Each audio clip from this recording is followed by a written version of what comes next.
Pour Cédric Wright, spécialiste environnement, et toute son équipe, la journée commence au forage situé derrière le centre d'enfouissement technique.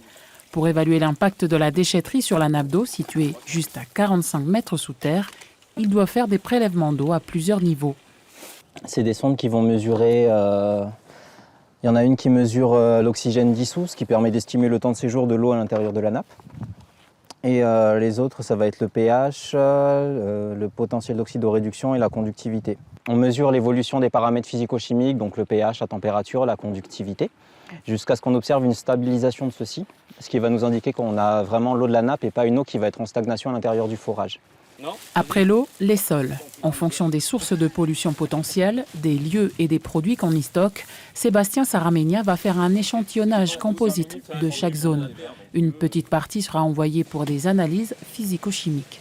Ça donnera une idée de la pollution, on va dire, de la contamination moyenne de la zone.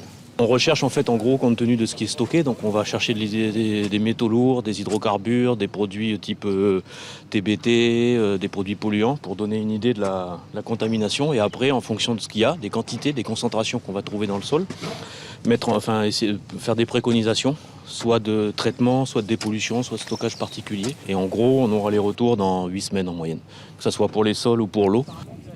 Ces spécialistes doivent faire un état des lieux avant de proposer un plan d'action pour la modernisation, la mise aux normes du centre d'enfouissement technique de Vailepo.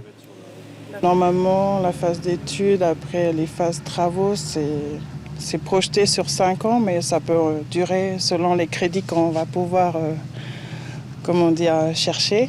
Déjà, la phase étude, c'est le financement du territoire, mais avec une aide de l'ADEME. Le projet prévoit également la réhabilitation du casier actuel, la création d'une autre alvéole et également l'amélioration du système de traitement des eaux polluées sur site. Les experts repartent ce soir après une semaine sur Wallis. Prochaine mission au mois de janvier.